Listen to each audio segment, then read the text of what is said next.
গোঘাটের আরও একটি সমবায় সমিতিতে বিনা প্রতিদ্বন্দ্বিতায় জয়লাভ করল তৃণমূল। গোঘাট ১ নম্বর ব্লকের অন্তর্গত নকুন্ডা গ্রাম পঞ্চায়েতের কোটা রাউতারা সমবায় সমিতিতেও দখল নিল তৃণমূল। ওই সমবায় সমিতিতেই আজ নমিনেশন জমা দেওয়ার ডেট ছিল। তৃণমূলের ৯ জন প্রার্থী নমিনেশন করেছেন, কিন্তু বিজেপি সহ বিরোধী কোনো রাজনৈতিক দলের প্রার্থী কোনোরূপ নমিনেশন করেননি। তাই নির্বাচন হওয়ার আগেই বিনা প্রতিদ্বন্দ্বিতায় জয়লাভ করেন তৃণমূলের প্রার্থীরা। এরপরই প্রার্থীদের সাথে আবির খেলে এলাকা জুড়ে মিছিল করেন গোঘাট ১ নম্বর পঞ্চায়েত সমিতির সভাপতি বিজয় রায়, গোঘাট ১ নম্বর ব্লক তৃণমূল কংগ্রেসের সভাপতি সঞ্জিত পাখিরা সহ অন্যান্য তৃণমূল নেতারা। মিছিল শেষে সংবাদ মাধ্যমের মুখোমুখি হয়ে কেন্দ্রীয় বিজেপি সরকারকে আক্রমণ করেন তারা। দেখুন, আপনারা দেখেছেন সেই গ্রাম পঞ্চায়েত নির্বাচনের পর আমাদের 19 সালের নির্বাচনের পর 2021-এর নির্বাচন, তারপর 2023-এর নির্বাচন, তারপরেতেই 2025 সালের সমবায় নির্বাচন। এই কয়েক কটা নির্বাচন আমরা দেখলাম বিজেপি নামক একটা অপদার্থ দল, মিথ্যাবাদী দল, সে মানুষকে ভুল বুঝিয়ে কয়েক কটা আসন পেয়ে নিজেদেরকে কেউকেটা মনে করেছিল। আজকের দিনে দাঁড়িয়ে সমবায় নির্বাচন, গ্রাম পঞ্চায়েত নির্বাচন, জেলা পরিষদের যেখানে যেখানে নির্বাচন হচ্ছে, শুধুমাত্র তৃণমূল কংগ্রেস জয়লাভ করছে। তার নজির এই গোঘাট ১ নম্বর ব্লক, এই লাউতারা সমবায় নির্বাচন। এর আগেও আমরা অনেকগুলো নির্বাচন করে এলাম। সমবায় নির্বাচন, প্রত্যেকটা নির্বাচন মানুষের রায়, জনগণের সাপোর্ট সমস্তটাই রয়েছে মমতা ব্যানার্জির ওপর। কারণ আমরা বাজেট পেশের সময় দেখলাম যে কেন্দ্রীয় সরকার, নির্মলা সীতারামন অর্থের মন্ত্রী বাজেট পেশ করলেন, সেখানে চাষিদের, গরিব মানুষের জব কার্ডের কাজ, আবাস যোজনার কাজ, এই নিয়ে তিনি একটিও খরচা করলেন না। তিনি যে কথাটা খরচা করলেন সবটাই টাটা, বিড়লা, দালাল, আম্বানিদের বড়লোক করার জন্যে। আমাদের সম্মানীয় অভিষেক ব্যানার্জি তিনি বক্তব্যে বলেছেন যে বাজেট পেশ হয়েছে সেই বাজেট হচ্ছে বড়লোক আরও বড়লোক হবে, গরিব মানুষ আরও গরিব মানুষ হবে। তারই রেজাল্ট কিন্তু আজকে আমার নকুন্ডা অঞ্চলের, গোঘাট ১ নম্বর ব্লকের নকুন্ডা অঞ্চলের লাউতারা সমবায় নির্বাচনে তার প্রমাণ।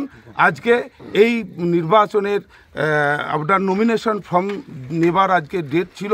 সরকারি বিধিনিষেধ মেনে সমস্ত পুলিশ ফোর্স থেকে আরম্ভ করে সমস্ত বিষয়টা সঠিকভাবে নিয়ম পালন করে আমরা আজকে নেমেছিলাম মাঠেতে।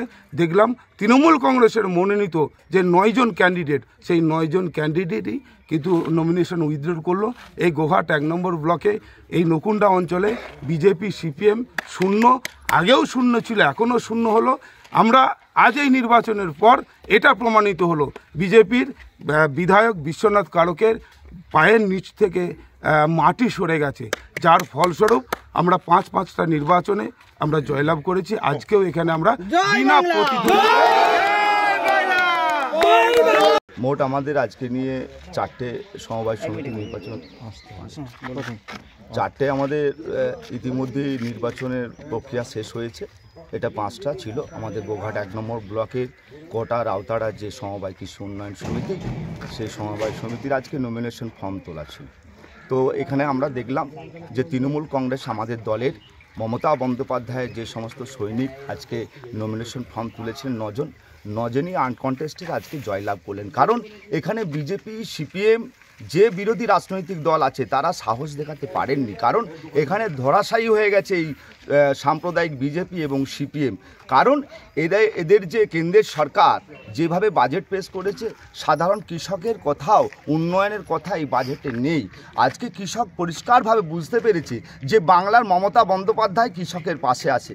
কৃষক কিষাণ ক্রেডিট কার্ড এবং কৃষকের যে বেনিফিট, বন্যায় ক্ষতি হলে যে কৃষকের পাশে দাঁড়ানো, সে মমতা বন্দ্যোপাধ্যায় কেবলমাত্র দাঁড়ান মানুষের পাশে, কৃষকের পাশে, শ্রমিকের পাশে। তাই আজকের এই গোঘাট ১ নম্বর ব্লকের নকুন্ডা অঞ্চলের যে কোটা রাউতারা যে সমবায় সমিতির নমিনেশন ফর্ম ছিল, সেখানে আনকন্টেস্টেই আমরা জয়লাভ করেছি। আমাদের ৯ জন ক্যান্ডিডেট বিনা প্রতিদ্বন্দ্বিতায় জয়লাভ করে মমতা বন্দ্যোপাধ্যায়ের জয়, সাধারণ কৃষকের জয়, এই জয় তৃণমূল কংগ্রেসের জয়, মানুষের জয়, কৃষকের জয়, মমতা ব্যানার্জির জয়। জয় বাংলা।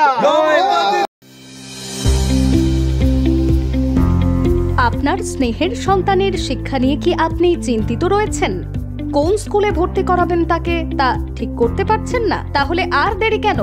আজই আসুন সারদা বিদ্যাপীঠে। আইসিএসসি আইএসসি সিলেবাস অনুসারে আন্তর্জাতিক মানের সম্পূর্ণ ইংলিশ মিডিয়াম স্কুল হলো Sarada Vidyapith. Smart class, play zone, play house, পর্যাপ্ত কম্পিউটার, পরিশ্রুত পানীয় জল, সিসি ক্যামেরা, সুবিশাল campus, library, convent educated teaching staff ছাড়াও একাধিক সুযোগ সুবিধা রয়েছে সারদা বিদ্যাপীঠে। প্লে গ্রুপ থেকে দ্বাদশ শ্রেণী পর্যন্ত পাঠ্যক্রম রয়েছে এই প্রতিষ্ঠানে। ঠিকানা বসন্তপুর, আরামবাগ, হুগলি। বিস্তারিত জানতে যোগাযোগ করুন 7063851550 অথবা যোগাযোগ করুন 6295202439 এই নম্বরে।